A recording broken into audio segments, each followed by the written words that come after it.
पिछली वीडियो में हमने 15 क्वेश्चन डिस्कस कर लिया था, तो इस वीडियो में हम 15 क्वेश्चन से आगे जाएंगे। मैंने दिखाया था कि ये मेरा नंबर था और इतने गलत इतने सही थे, तो आते हैं 15 क्वेश्चन से 60 क्वेश्चन पे। लो, मेरा गलत से ही शुरुआत हुआ। तो लिखा है, भारत का पूर्वी तट पश्चिमी तट की तुलना में उष्णकटिबंधीय चक्रवातों से अधिक प्रभावित है। उष्णकटिबंधीय चक्रवातों की उत्पत्ति केवल बंगाल की खाड़ी में होती है। केवल, तो ये वाला स्टेटमेंट गलत, तो आर गलत है, ए सही है। ये हो जाएगा हमारा सही आंसर। नाउ लिखा है क्षुद्र ग्रह, है ना, एस्ट्रॉयड किसके बीच में पाए जाते हैं? तो ये मंगल और बृहस्पति के बीच में पाए जाते हैं। लूसेंट में भी है, एनसीईआरटी में भी है। कौन सा क्षेत्र भारत के तेल खनन के लिए जाना जाता है? हाँ, तो मुंबई आई, हम जानते हैं ये जगह है। 100 कुछ किलोमीटर, 176 या हाँ 160 किलोमीटर दूर है अरब सागर में। मुंबई हाई कहते हैं और यहाँ से तेल निकलता है। 2-3 लोकेशन है, एक आसाम में है डिगबोई, और एक ये है, और एक अंकलेश्वर गुजरात में। तो ये कौन सी धारा प्रशांत महासागर में नहीं है? क्यूरोसियो, फॉकलैंड, क्यूरोसियो है तो कैलिफोर्निया भी है, पेरू, फॉकलैंड नहीं है। फॉकलैंड अटलांटिक महासागर में शुरू होती है, बाकी सारी उसमें ही है। और इसमें से गर्म और ठंडी धाराओं का नाम भी याद रखना है, ये आता रहता है मैच करने के लिए। आगे लिखा है, ये बेसिक लूसेंट में दिया हुआ है, बताना है कंट्री वाइज और कॉन्टिनेंट वाइज प्रोडक्शन जो भी हमारे खनिज हैं उनके, ठीक है। तो मैच करना मुझे याद नहीं है, बट मैंने पढ़ा था उस समय तो कुछ याद था। ब्राज़ील, तो एक भी, ब्राज़ील दुनिया में उच्च श्रेणी का लौह अयस्क प्रोड्यूस करता है। एशिया में टिन की आधे से अधिक उत्पन्न एशिया में होता है, और यूरोप उच्च लौह अयस्क का अग्रणी उत्पादक है, ज़्यादा वो प्रोडक्शन करता है। और 4 का सी है, बॉक्साइट से ज़्यादा ऑस्ट्रेलिया में। साइक्लोन के अलग अलग नाम है, बताओ क्या क्या नाम से पुकारा जाता है अलग जगहों में? भारत में साइक्लोन कहते हैं, ऑस्ट्रेलिया विली विली भी कहते हैं, ये संयुक्त अरब में यूएसए में हरिकेन कहते हैं, बट चीन में टाइफून कहते हैं इसको, ठीक है। तो हमारा ये गलत हो जाएगा, सेकंड। नाउ कौन सा दर्रा उसका सही स्थान से मेल नहीं खाता? जो जिले जम्मू कश्मीर में सही है, शिवकला हिमाचल प्रदेश में भी सही है, मुलिंगला पास लिपू लेक उत्तराखंड सही है, ये गलत है। मुलिंगला जो है उत्तराखंड को तिब्बत से जोड़ता है, ठीक है, तो ये सेकंड गलत है। नाउ उत्तर पश्चिम में गंगा सतलुज का मैदान और दक्कन का काली मिट्टी का क्षेत्र किस फसल के उत्पादन के लिए महत्वपूर्ण है? तो किस फसल के लिए बताओ? उत्तर पश्चिम में पूछ रहा है, गंगा सतलुज का मैदान, तो किसके लिए होगा? गेहूं के लिए उत्पादन है, क्योंकि यहाँ पानी थोड़ा कम लगता है गेहूँ में, तो ये प्रोडक्शन आराम से हो पाता है। पंजाब और पाकिस्तान में वाले एरिया को मिला के देख सकते हैं वैसे। फिर मैच करना है, इरावदी नीले मीन पच वाली मछली महासीर कावेरी नदी में, इरावदी चंबल में, और ये तो बताना कौन सा सही है इसमें। तो बेसिकली इसमें 1 और 3 सही है, सेकंड वाला गलत है।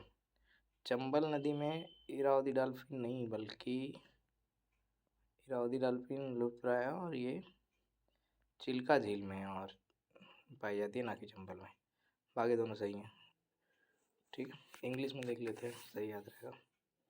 ब्लू फिन महासीर ये कावेरी रिवर में है, और रस्टी स्पॉटेड कैट ईस्टर्न घाट पाई जाती है, ये ठीक है। फिर चाय की खेती किस प्रकार की कृषि प्रणाली का उदाहरण है? तो ये रोपड़ कृषि में होता है ना, इसको रोपते हैं, पौधे होते हैं, एंड देन उसके बाद आबनूस महोगनी शीशम सिनकोरा जैसे वृक्ष किस प्रकार में पाए जाते हैं? अच्छा, ये गलत है मेरा। उष्णकटिबंधीय कांटेदार झाड़ियाँ नहीं होगा, उष्णकटिबंधीय सदाबहार, मैंने पाती मान लिया था, ये सदाबहार का वर्ड है, ठीक है, तो ये सही हो जाएगा। आगे पाषाण युग में किस काल के सबसे पहले जानवरों को पालतू बनाया गया? मुझे 9 पाषाण लग रहा था, बट ये मध्य पाषाण आंसर सही है इसका। उसके बाद मैच करना है, मुंबई ज़्यादातर पेट्रोलियम, और ये वाला कौन सा है मुझे नहीं पता, ये थोड़ा ध्यान देना पड़ेगा, पर मैं नहीं देना चाहता हूँ अभी। मुंबई में ज़्यादा पेट्रोलियम और ड्राई नौभार का अधिकतम यातायात यहाँ से होता है। बंदरगाहों के बारे में हमें बताना पड़ता। कोचीन है विलिंगडन द्वीप में प्रमुख प्राकृतिक मतलब, ठीक है, कोचीन नेचुरल है, तो ये ठीक है दोनों। उसके बाद कोलेरू झील किसके बीच में? कोलेरू झील ये गोदावरी और कृष्णा के बीच में है, ठीक है, गोदावरी और कृष्णा के बीच में कोलेरू लेक फेमस है। नाउ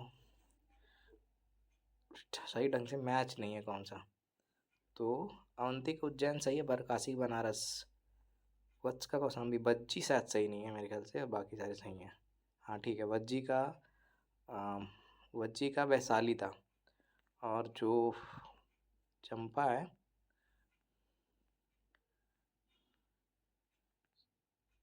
चंपा, हाँ अंग की है, ठीक है, अंग का चंपा है, चंपा के अंग ऐसे कुछ कर याद कर सकते हैं। तो वज्जी का वैशाली, वज्जी वैशाली, वाह वाह। चंद्रगुप्त के दरबार में महान कवि कालिदास की दो रचनाएं कौन कौन सी हैं? तो चंद्रगुप्त सेकंड के दरबार में कुमार संभव और रघुवंशम थी, ठीक है, ये है। शकुंतलम मानविकार मित्रम, ये भी इम्पोर्टेंट रचनाएं हैं, दो ये दोनों ज़्यादा सही। आगे, झरोखा दर्शन किसने बंद किया था? तो औरंगजेब ने। कोई भी नेगेटिव चीज़ ऑलमोस्ट औरंगजेब ने किया है। किस यात्रा वृत्तांत ने मोहम्मद बिन तुगलक शासनकाल पे एक अंतर्दृष्टि प्रदान की? तो बताया किसने लिखा था? तो इब्न बतूता में, इब्न बतूता रहला लिखा है, 12th की एनसीईआरटी का फर्स्ट सेकंड चैप्टर है वो है, तो देख सकते हैं। बीजक दादोजालिक शिक्षाओं का संकलन पुष्टि मार्ग में माधवाचार्य। तो बीजक जो है वो तो कबीरदास का है, और पुष्टि मार्ग में माधवाचार्य नहीं है। माधवाचार्य ने थे द्वैता अद्वैत के बारे में साथ कुछ बताया था, तो ये दोनों ही गलत है, ठीक है। उसमें मुझे पुष्टि मार्ग का पता नहीं, मैंने क्यों गलत कर दिया, बट ये है। माधवाचार्य ने क्या बताया? वैष्णव ब्राह्मण थे, उन्होंने अद्वैत बताया था, ठीक है, अद्वैत के बारे में माधवाचार्य ने बताया था, ये याद रखना है। बाकी जितने भी दर्शन उनका भी मैच कर लो, कौन किसका क्या दिया है वो ठीक आता रहता है ना। चंदावर के युद्ध में देखो, चंदावर जयचंद, चंद याद कर लेना। चंदावर के युद्ध में किसने हराया था? जयचंद को। हिंद स्वराज पुस्तक के लेखक जानते हैं, महात्मा गांधी हैं। स्वशासन की शुरुआत किसने की थी? लॉर्ड रिपन ने की थी, तो ये है इसका आंसर। आर्य समाज में हिंदुओं को आत्मविश्वास और आत्मनिर्भरता प्रदान किया। आर्य समाज को श्वेत नस्ल की श्रेष्ठता की विश्वास को कमजोर कर दिया। शायद ये सही है, हाँ दोनों सही हैं, बट रीजन सही नहीं है, ठीक है। हिंदुओं को आत्मसम्मान और विश्वास की निर्भरता प्रदान की, ये तो ठीक है, मूर्ति पूजा वगैरह बंद कराया था, ठीक है, बट रीजन वो ठीक नहीं है, बाकी सब सही है। आर्य समाज आंदोलन ने श्वेत नस्ल की श्रेष्ठता में, ये गलत है, मतलब रीजन उसका सही नहीं है। आगे 1870 में सही है, पूछ रहा कौन सही है? विद्रोह द्वारा हमले और हिंसक कार्रवाइयाँ केवल अंग्रेजों के खिलाफ की गई थी। अधिकांश हिंसक गतिविधियाँ केवल शहरी तक सीमित थी। विद्रोह के दौरान हिंदू मुसलमान देने योग्य था। सही है पूछा, तो ये ठीक है, योग्य देने योग्य था, यानी हिंदू मुसलमान दोनों साथ में लड़ रहे थे, ठीक है। बाकी सब के एक से अंग्रेज़ों के खिलाफ नहीं, जो भी जमींदार वगैरह थे अंग्रेज़ों के ज़्यादा करीब हुआ करते थे या चाटुकारिता करते थे बेसिकली, उनके खिलाफ भी ये था। अधिकांश गतिविधियाँ शहरी केंद्रों तक थी, ये गलत है, गाँव में भी लोग विद्रोह कर रहे थे। विद्रोह द्वारा कब्जा के क्षेत्रों में आधुनिक प्रशासन की प्रणाली को अपनाया गया, मतलब बनाने की कोशिश किए थे, हाँ तो ये सही है। उसके बाद यहाँ ये जगह याद रखना है, जैसे लखनऊ और कानपुर जैसे विद्रोहियों ने प्रशासन को अपने कंट्रोल में करने की चलाने की कोशिश की। विद्रोही कहना गलत। वैसे ब्रिटिश संसद के सदस्य के रूप में पहला भारतीय किसे चुना गया? दादा भाई नौरोजी, वेरी फेमस, ठीक। इनको ग्रैंड ओल्ड मैन इंडिया कहते हैं। इन्होंने अनऑफिशियल एम्बेसडर ऑफ इंडिया कहते हैं। लिबरल पार्टी संबंधित थे, और इन्होंने गरीब पॉवर्टी एंड अनब्रिटिश रूल, गरीबी और अनब्रिटिश रूल ये लिखा था। राष्ट्रगुप्तार लिखा है, द वॉइस ऑफ इंडिया इन्होंने लिखा था, ये इंपॉर्टेंट है। आरसी जट राजनीतिज्ञ और एक सिविल सर्वेंट थे। भारतीय राष्ट्रीय कांग्रेस के अध्यक्ष के रूप में कार्य किया। उन्हें महाभारत और रामायण से अंग्रेजी का अनुवाद ये सब कराया। मनमोहन अधिविद्य राजा राम मोहन राय, इनको आधुनिक पिता, भारत का आधुनिक पिता कहा जाता है। राजा राम मोहन राय को राजा की उपाधि किसने दी थी? कमेंट में बताना। मेघनाथ देसाई, ये अर्थशास्त्री थे, लंदन स्कूल ऑफ इकोनॉमिक्स में प्रोफेसर थे, और ये लेबर पार्टी के पूर्व राजनेता थे। 2008 में इनको पद्म भूषण से सम्मानित किया गया था, ये इंपॉर्टेंट है याद रखना। आगे, साइमन कमीशन के गठन का मुख्य उद्देश्य क्या था? संवैधानिक सुधार के प्रश्न पर विचार करना, तो यही सही है, बस ये बहुत ही इंपॉर्टेंट है, इतना क्या है, मतलब याद होना चाहिए, बहुत छोटी सी चीज़ है। क्रिप्स प्रस्ताव 1942 के बारे में निम्नलिखित तत्वों पर विचार कीजिए। इसने मुस्लिम लीग का अलग मांग को सिरे से खारिज कर दिया। इसने प्रस्ताव में द्वितीय विश्व युद्ध के बाद एक संविधान बनाने संस्था की स्थापना की जाएगी बोला था, शायद दूसरा सही, हाँ पहला सिरे से खारिज नहीं कर दिया, मतलब हाँ उनको डायरेक्ट नहीं बोला, बट इनडायरेक्टली उसको एक्सेप्ट कर लिया गया था, ठीक है, कि हाँ तो क्योंकि उनकी नीति थी फूट डालो राज करो, तो उसके हिसाब, तो सेकंड सही है। डोमिनिस्ट बनाया जाएगा, संविधान बनाने संस्था बनाई जाएगी, ये बोला गया था, बाकी गलत है, तो ठीक है आगे बढ़ते हैं। 1945 की बेवल योजना के विषय में क्या सही नहीं है, पूछ रहा है क्या सही नहीं है। इसने मुस्लिम लीग और कांग्रेस दोनों को इसे मुस्लिम लीग और कांग्रेस दोनों से स्वीकार नहीं किया। सही है, एक प्रस्ताव को युद्ध के बाद डोमिनियन स्टेट का दर्जा दे दिया गया, ऐसा बोला गया था। कमांडर इन चीफ को सभी शक्तियाँ कार्यकारी परिषद के सभी भारतीय सदस्य कार्यकारी सदस्य परिषद के सभी सदस्य भारतीय होने थे, ये गलत है। ओह, ओके, सही नहीं पूछा था, ठीक है। कार्यकारी परिषद के मुसलमान का 1/3 हिस्सा प्रतिनिधित्व होगा, ये गलत है। 1/3 जैसी कोई बात नहीं की गई, तो ठीक है। उसके बाद ये लिखा था मुसलमानों का सम्मान प्रतिनिधित्व होगा। हाँ ठीक है, ये चीज़ है, अगर तो जीतने के बाद और ये सब 2/3 बहुमत की बात की गई थी, तो ये ठीक है। नाउ सरोजिनी नायडू ने निम्नलिखित में से किस वर्ष भारतीय कांग्रेस के अध्यक्ष बनी थी? तो 25 में बनी थी, है ना। मैंने 35 कर दी थी गलती से, 25 में बनी थी। ये भारतीय कांग्रेस के जो इंपॉर्टेंट अधिवेशन है वो तो याद कर लेना, उसमें से कुछ जो हाईलाइटेड है लूसेंट में वही वाले आते हैं, तो उनको याद कर लेना। एक तरफ करके दिया हुआ वो जो इंपॉर्टेंट वाले। कमेंट में बताना कि 1885 से 1947 तक कितने अधिवेशन हुए थे यूपी में ओनली। ई का आंदोलन में निम्नलिखित कथनों पर विचार कीजिए। यह आंदोलन किसान आंदोलन था। मुख्यतः शिकायतें उच्च भूमि अधिग्रहण और ठेकेदारों के उत्पीड़न थे। आंदोलन का अपना नेतृत्व नहीं था और कांग्रेस के नेतृत्व में रहा। कांग्रेस के नेतृत्व में नहीं था, 1-2 सही है, ठीक है, ओके। 1921 के समय में हुई थी। उत्तरी भाग में हरदोई, बहराइच और सीतापुर जिलों में किसान असंतोष फिर से जाग उठा था इस वाले एरिया में, तो इम्पोर्टेंट है यूपी के हिसाब से। यहाँ शुरुआती जोर कांग्रेस और खिलाफत नेताओं द्वारा प्रदान किया गया और आंदोलन ईका या एकता आंदोलन के नाम से आगे बढ़ा, ठीक है। ये यहाँ मुख्य शिकायतें आमतौर पर लिए जाने वाले भूमि की तुलना में 50% अधिक थी।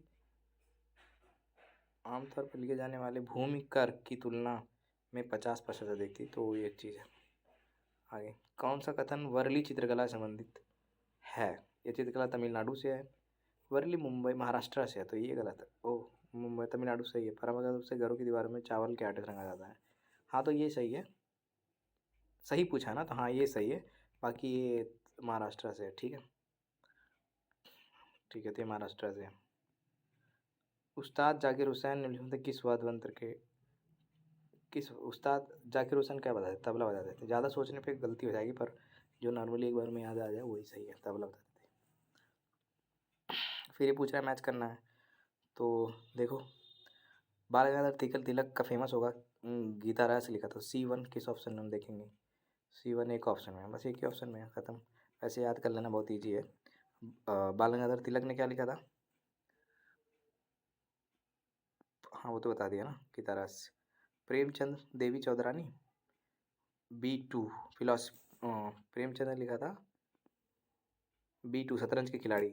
बंकिम चट्टोपाध्याय A4, देवी चौधरानी लिखा था A4। बंकिम चट्टोपाध्याय ने क्या लिखा था? देवी चौधरानी।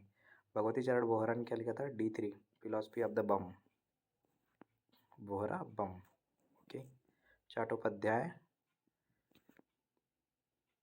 देवी, बंकिम चंद्र चट्टोपाध्याय, बंकिम चंद्र चटर्जी नहीं, चट्टोपाध्याय, इसे देख लेते हैं। कवि थे आनंद, हाँ वही है चटर्जी, और वही आनंद मठ और देवी चौधरानी वंदे मातरम इन्होंने लिखा, ठीक है। गति शक्ति विद्यालय के पहले कुलपति चालन सर क्वेश्चन हो गया, अश्विनी वैष्णव की किया गया था, ठीक है। तो ये रेल मंत्री अश्विनी वैष्णव को गति शक्ति विद्यालय का पहला चालन सर बनाया गया था, चांसलर बनाया गया था, ओके। तो ये चीज़ है। गति शक्ति क्या है इसके बारे में बताना कमेंट करके। किस देश के राष्ट्रपति गणतंत्र दिवस के मुख्य अतिथि थे? अब की बात मिस्र के थे, फतेह अल सीसी, क्या नाम था? अब्दुल फतेह अल सीसी। कौन सा ओलंपिक की मेज़बानी करेगा 2024 में? बताना है। पेरिस, याद रखना वैसे, ठीक है। ग्रीष्मकालीन ओलंपिक 2024 में टोक्यो में खेला जाएगा, ग्रीष्मकालीन, और किए गए थे 20 में किए गए थे, और ग्रीष्मकालीन टोक्यो में, 24 में पेरिस में खेला जाएगा। शीतकालीन 22 का चीन में हुआ था, और शीतकालीन अगली बार इटली में आयोजित किया जाएगा, 26 में आयोजित किया जाएगा इटली में। तो ये याद रखना, 24 वाला होगा पेरिस में और 26 वाला होगा इटली में। कौन सा जाति आधारित जनगणना शुरू करने वाला पहला राज्य? भी मैंने देखा था, बहुत हो रहा था इस पर, तो बिहार से। अर्जुन पुरस्कार विजेता 2022 का खेलो गलत मिलान कौन सा है बताना?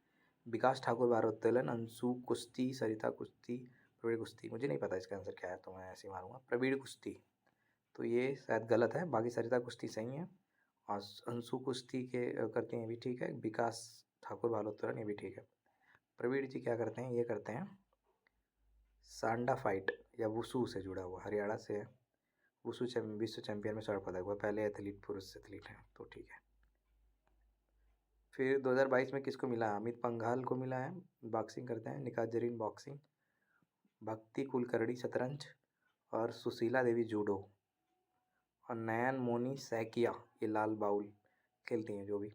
तो ये 1991-1992 में शुरुआत हुई थी। अर्जुन पुरस्कार भारत में सर्वोच्च खेल पुरस्कार है, अर्जुन पुरस्कार। मेजर ध्यानचंद खेल रत्न की शुरुआत से पहले अर्जुन पुरस्कार था टॉप में। हमने अर्जुन पुरस्कार खेल और खेलों में उत्कृष्ट प्रदर्शन के लिए दिया जाता है। चैट जीटीपी हाल ही में खबर हो रहा है किस कंपनी का है? बहुत तेजी ओपन आई। आगे सांसद स्थानीय क्षेत्र एमपी लैट्स के बारे में पूछ रहा है। केंद्र पालित एरिया है 1993 में, सॉरी योजना है 1993 में शुरू किया था। 2003 में एमपी लैट्स के लिए संशोधित निर्देशों के तहत योजना के तहत धन प्रवाह को ट्रैक करने के लिए नई वेबसाइट का नामकरण किया गया था। तीनों स्टेटमेंट सही हैं, ठीक है। कितना रुपये दिया जाता है एमपी लैट्स में बताओ? 5 करोड़ रुपये दिया जाता है, ठीक है। 2 किस्तों में आता है, 2.5 करोड़। फरवरी में किसी नीति आयोग का सीईओ बनाया गया बताओ? सुमन बेरी, वी.आर. सुब्रमण्यम या परमेश्वरन लायर? तो वी.आर. सुब्रमण्यम को बनाया गया था, ठीक है, नीति आयोग का सीईओ। पहले सीईओ कौन थे?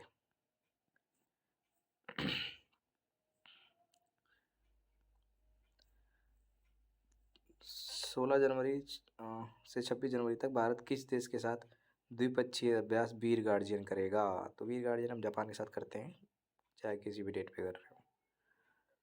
तिलोत्तमा सेन निम्नलिखित में किस खेल संबंधित है? शायद शूटिंग से संबंधित, ठीक है, तिलोत्तमा सेन। तो भारोत्तोलन में है कुंजरानी देवी, कर्णम मल्लेश्वरी, वीराबाई चानू, संजीता चानू। और शूटिंग में है एला वेनिल वल्लारिवन, अपूर्वी चंदेला, अंजलि और भागवत। तैराकी में आरती साहा, भक्ति शर्मा, शिखा टंडन। तीरंदाजी में दीप्ता कुमारी, अंकिता भगत और मुस्कान किरार, ये लोग हैं तीरंदाजी में। तो ये थोड़ा याद रखना है कौन कौन सा। फिर से पढ़ देता हूँ। भारोत्तोलन में है कुंजा रानी देवी, कर्णम मल्लेश्वरी, मीराबाई चानू, संजीता चानू। शूटिंग में है एला वेनिल वलारिवन, अपूर्वी चंदेला और अंजलि भागवत। और तैराकी में आरती साहा, भक्ति शर्मा, शिखा टंडन। तीरंदाजी में दीपिका कुमारी, अंकिता भगत और मुस्कान किरार। अंबेगंगा विलास किस राष्ट्रीय उद्यान से होकर गुजरेगा? तो ये बहुत, हाँ, काजीरंगा से होकर गुजरेगा। कहाँ से चल रहा है? वाराणसी चल रहा है, डिब्रूगढ़ जाएगा, 3200 किलोमीटर है, 51 दिवस की यात्रा है ये, ठीक है। 27 नदी प्रणाली में यात्रा करेगा, बांग्लादेश से भी होकर गुजरेगा। और काजीरंगा उद्यान और सुंदरवन राष्ट्रीय उद्यान से भी यात्रा करेगा ये, ठीक है। तो ये चीज़ है। विश्व आर्द्रभूमि दिवस की थीम क्या थी? Wetlands action, people for nature, it's time for wetland restoration. ये थीम थी 2023 की, तो याद रखना। थीम का कुछ नहीं, एक बार कायदे से पढ़ लो ध्यान से तो याद रहता है। वित्तीय वर्ष में जीआई सबसे ज़्यादा किसको मिला है? केरल को मिला सबसे ज़्यादा जीआई टैग, ओके। तो जीआई टैग के लिए अट्टापद्दी, अट्टू कोम्बू, आवारा, अट्टापड्डी थुआरा, ओना टुकराएल्लू, कंथलूर, वट्टावद्दा और वेलुथुनली कोडंगलूर, ये है। केरल में 6 उत्पादों के अलावा बिहार के मिथिला मखाना को जीआई टैग के लिए चुना गया है। महाराष्ट्र में सफ़ेद प्याज के लिए चुना गया है। ये सब है, याद करना है। केरल में मुख्यमंत्री कौन है? पिनरई विजयन, राज्यपाल आरिफ मोहम्मद, और राष्ट्रीय पशु हाथी है, राजकीय पक्षी ग्रेट हॉर्नबिल है। राष्ट्रीय उद्यान है अनामुदी 16 राष्ट्रीय उद्यान, एराविकुलम, मथिकेतन 16 राष्ट्रीय उद्यान, पंबा दम 16 राष्ट्रीय उद्यान, पेरियार राष्ट्रीय उद्यान, साइलेंट वैली है। इडुक्की बांध है पेरियार नदी पर, और मुल्ला पेरियार मेंसरी ग्रेविटी बांध पेरियार नदी पर। उसके बाद पजहस्सी बांध और कुलूर बैराज या फुकरूर बैराज। जीआई टैग तो ये है हमारे, हमने पढ़ लिया। मट्टा चावल, बलरामपुर साड़ी, महिम सूती कपड़े, ये 60। अनुमानित बजट का था कितना था? 6.4 ना 5.9 अनुमानित था, ठीक है। तो ये 5.9। वन फैमिली वन आईडी कौन शुरू किया था? उत्तर प्रदेश में शुरू किया गया था वन फैमिली वन आईडी, ठीक है। क्या है इसके तहत देख लेते हैं। उत्तर प्रदेश में प्रति परिवार एक नौकरी प्रस्ताव को लागू करने के लिए एक इकाई के रूप में परिवारों की पहचान करने के लिए शुरू किया गया है। ऐसे सभी परिवारों को राष्ट्रीय खाद्य सुरक्षा योजना के लिए पात्र नहीं है वे पहचान पत्र का लाभ उठा सकेंगे और परिवारों का राशन कार्ड पहचान पत्र ही उसका परिवार पहचान पत्र बन जाएगा। ये चीज़ तो राशन कार्ड ही बन जाएगा। तो केंद्रीय बजट में प्रस्तावित क्या बोला गया था? पीएम विश्वकर्मा कौशल, कृषि त्वरक, पीएम प्रणाम। तो मैंने एक दिन किया था शायद, गलत है, तीनों सही हैं, कृषि त्वरक। हाँ तो ये तीनों सही, मैंने एक दिन किया था। केंद्रीय बजट प्रस्तुत करने के दौरान वित्त मंत्री निर्मला सीतारमण ने घोषणा की थी कि 2023 को अंतर्राष्ट्रीय बजट वर्ष के लिए रूप में मनाया जाएगा। कौन सा शामिल नहीं है? तो इसमें फिंगर बाजरा रागी शामिल नहीं है। लघु बाजरा के अंतर्गत ये नहीं आता है, ठीक है। तो वैसे शामिल है बट लघु बाजरा के अंदर ये नहीं आता ये चीज़ें। आर्थिक सर्वेक्षण के अनुसार पीपीपी के मामले में दुनिया की कब से कितनी बड़ी है? ये तीसरी सबसे बड़ी है, ठीक है। क्या कहते हैं इसको? पीपीपी का फुल फॉर्म बताओ। परचेसिंग पावर प्रायोरिटी, ऐसे कुछ इसका। क्रय शक्ति समानता, इंग्लिश में करके देखते हैं क्या है पीपीपी फुल फॉर्म। तो परचेसिंग पावर पैरिटी, ठीक है। तो हम तीसरे वर्ल्ड में ऐसे व्यक्ति हैं जिनकी परचेसिंग पावर काफ़ी ज़्यादा है, मतलब वर्ल्ड में तीसरे नंबर पे ज़्यादा क्या। तो क्रिप्टो मुद्रा को नया नाम क्या दिया गया था? इसको दिया गया था आभासी डिजिटल संपत्ति। इंग्लिश में क्या बोला गया था? वर्चुअल डिजिटल एसेट, ठीक। आगे पूछा है कौन सा मोक्ष शब्द मोक्ष मतलब 7 ऐसे स्थान है जहाँ पे मुक्ति मिलेगी अगर आप मर जाते हैं तो, मतलब मत मरिए, ठीक है। बट यहाँ पे कौन सा स्थान नहीं है? तो प्रयागराज नहीं है, बाकी सारे सही है। तो 5 ऑप्शन कटा देंगे तो एक ऑप्शन सही हो जाएगा। 7 कौन से देख लो। अयोध्या मथुरा गया, सॉरी, अयोध्या मथुरा माया, माया मतलब हरिद्वार, काशी वाराणसी और कांची अवंतिका मतलब उज्जैन, पुरी उड़ीसा और द्वारका गुजरात, ठीक है। तो ये हैं। आगे किस व्यक्ति को विश्व बैंक का अगला अध्यक्ष बनाया गया है? तो अजय बंगा, बहुत फेमस। आगे हाल ही में समाचारों में वित्त लेखा रिपोर्ट निम्न में किस निकाय द्वारा प्रकाशित किया गया? तो कौन प्रकाशित करेगा? ओबीएससी भारत के नियंत्रक महालेखा परीक्षक। ICC world test championship final कहाँ खेला जाएगा? लंदन में खेला जाएगा, ठीक है। उसके बाद Bipin the man behind the uniform पुस्तक के लेकर, ये हमारे किसने लिखा है ये पुस्तक? इनको रचना विष्ट रावत ने लिखा है। तो ये जनरल बिपिन रावत के जीवन पे हैं, जो भी भारत के पहले चीफ ऑफ डिफेंस स्टाफ थे, सीडीएस। ये poverty of political economy, how the economy abandon the poor, मेघना देसाई ने लिखा है। इंडियाज नॉलेज सुप्रीमेसी, फर्नांडीज, याद रखना, doctor Ashwin Fernandes. Coaching beyond my test with the Indian cricket team, R Kaushik और आर श्रीधर ने लिखा है। जादूनामा, अरविंद मंडलोई ने लिखा है। Human anatomy, doctor Ashwin Kumar ने लिखा है। Roller coaster and affair with the banking, इसे तमाल बंदोपाध्याय ने लिखा है। Revolutionary the story of how India bone it's freedom, इसे संजीव सान्याल ने लिखा है। अम्बेडकर लाइफ, शशि थरूर ने लिखा है। Brave hearts of Bharat, vignettes from Indian history, से विक्रम संपत लिखा है। Forging mental, Nripendra Rao and the Pennar story, Pawan Singh ने लिखा है। तो ये आगे सर्वेक्षण, स्वच्छ सर्वेक्षण 2022 में जो 1 से 40 लाख जनसंख्या वाले श्रेणी में गाजियाबाद की रैंकिंग क्या थी? मैंने 8वीं मारती है, इस 12वीं है, 12वीं रैंकिंग है इसका। भारतीय ऐतिहासिक समिति अभिलेख का 63वां जो सत्र है 18 से 19 दिसंबर को किस जगह पर हुआ था? तो ये लखनऊ में हुआ था। आगे लखनऊ में सड़क कांग्रेस के 81वें सत्र का आयोजन किसने किया था? ओबीएस है, कौन करेगा। आवारा पशुओं के लिए कहाँ शुरू किया गया था?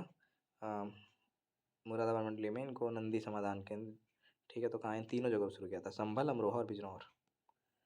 लिखा है समग्र शिक्षा अभियान, पैसे बताना है, बजट का इंपॉर्टेंट। बजट जब आएगा तो इसको रट्टा मार लेना, अभी देख लो। एक सी मुझे भी नहीं आता, एक सी समग्र शिक्षा अभियान 17,003 करोड़ रुपए।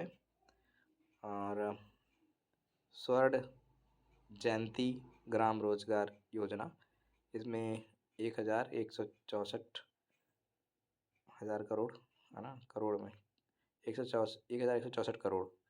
उसके बाद स्वच्छ भारत में 3 PM आवास योजना, इसमें दिया है 3,005 रुपये दिए गए थे, 3,005 करोड़ रुपए। और स्वच्छ भारत मिशन के लिए दिए गए थे 1,632 करोड़ रुपए। उत्तर प्रदेश में कौन सा जिला संतरे का प्रमुख उत्पादन है? तो बताना है क्या है संतरे का। थोड़ा उत्तराखंड के बॉर्डर के पास पड़ेगा ना, तो यहाँ की जो स्थितियाँ बन रही है उसके लिए ठीक है, तो मैंने गेस करके मारा था, सही था। सहारनपुर का नाम सांकुभरी देवी माता के नाम पर रखा गया है। ये प्रसिद्ध उत्तर प्रदेश राज्य के सहारनपुर जिले में पड़ता है मंदिर। और दुधवा राष्ट्रीय उद्यान लखीमपुर खीरी जो उत्तर प्रदेश का एकमात्र राष्ट्रीय उद्यान है, और फर्रुखाबाद गंगा नदी के तट पर स्थित है। बलरामपुर भारत के उत्तर प्रदेश राज्य के बलरामपुर जिले में एक शहर और नगर पालिका मंडल भी है। यह राप्ती नदी के तट पर। तो मैच करने के लिए दे सकता है कि कौन सा शहर उत्तर प्रदेश का किस नदी के किनारे। तो कृषि मंडी उपज अधिनियम कब पारित किया था? 1964 में पारित किया गया था। आगे, लाल दरवाजा मस्जिद किसके द्वारा बनाया गया था? रानी बीबी राजी के द्वारा बनाया गया था। ये है इनके बारे में कुछ इन्फॉर्मेशन। जौनपुर जिले में स्थित है और 1955 में ये बनाया था, और सन सैयद अली दाऊद कुतुबुद्दीन को समर्पित है ये। उसके बाद बेगम हजरत महल ने क्या बनाया था? नवाब वाजिद अली शाह की दूसरी पत्नी थी ये। और बेगम हजरत महल का संबंध सिपाही विद्रोह 1857 में लखनऊ से थी। हजरत महल ने फैजाबाद के राणा साहब और मौलवी के साथ मिलकर काम किया था। वह लखनऊ और अवध में 1857 के विद्रोह के नेता थे। बेगम हजरत महल का मकबरा नेपाल के काठमांडू में स्थित है। वाजिद अली शाह का उत्तराधिकारी थे अजमत अली शाह के उत्तराधिकारी। वाजिद अली शाह अजमत अली शाह के उत्तराधिकारी थे। उनका सबसे बड़ा पुत्र 1847 में गद्दी पर बैठा। वाजिद अली शाह 1847 से 1856 तक शासन किया। वाजिद अली शाह अवध के आखिरी और 10वें नंबर। बताना इनके राज्य को कैसे अंग्रेजों ने हड़प लिया था। सादत अली खां को बुरहान उल मुल्क की उपाधि दी गई थी। वह अवध स्वायत्त साम्राज्य के संस्थापक थे जिन्होंने 1722 में मुगलों को स्वतंत्रता दी। बुरहान उल मुल्क के बाद सफदरजंग, शुजा-उद-दौला और हसफ-उद-दौला थे। ठीक है, तो अवध के स्वायत्त संस्थापक थे। आगे लिखा है, मैं बताना है कौन सा जगह पे क्या क्या बनता है। तो एक कसी एक ही ऑप्शन में, तो सतम कानपुर में चमड़ा के लिए पे अंत ही होंगे। 2A सहारनपुर सिगरेट बनाता है 2A। और 3D फिरोजाबाद चूड़ी के लिए। 4 का B यानी माचिस के लिए। जलोढ़ मिट्टी और काली मिट्टी के बीच के साथ किस क्षेत्र में जलोढ़ मिट्टी और काली मिट्टी के साथ पैच मिश्रित होती है? बताओ ना किस वाले में होगा। तो जलोढ़ मिट्टी हो गई और काली मिट्टी, तो समझो कौन सा बन रहा है ये। तो क्या हो जाएगा ये? विंध्याचल का बता रही एरिया। ध्यान समझो कि कौन सा एरिया में कौन सी मिट्टी पाई जाएगी, थोड़ा सोचो मिल जाएगा वो। क्यों ऐसा? आम उत्पादन उत्तर प्रदेश का कौन सा है? तो हम भाई खाते भी है। नंबर 1 पे किस नगर का उत्तर प्रदेश प्रवेश द्वार कहा जाता है? तो मुझे लगा नोएडा होगा, बट गाजियाबाद से इसका आंसर आ गया। उत्तर प्रदेश का प्राकृतिक झील चित्तौरा किस जिले में स्थित है? तो चित्तौरा बहराइच जिले में स्थित है। ठीक है, मोती झील कानपुर में है, बरुआ सागर झांसी में है, गोकुल बैराज मथुरा में है, और चित्तौरा झील ये बहराइच में। उत्तर प्रदेश का कौन सा क्षेत्र सैल चट्टान से बना है? भाबर, गंगा मैदान, बुंदेलखंड पठार, तराई क्षेत्र। क्या होगा? पठारी एरिया। ठीक, उसके बाद मैच करना कौन क्या करता है। बिस्मिल्ला खां शनाई D2 देखो कहीं ऑप्शन में D2 दो ऑप्शन में, इसमें और इसमें नाउ। उसके बाद ए क्या 3 में से कोई सही होगा। पंडित हरीश प्रसाद चौरसिया क्या बजाते हैं?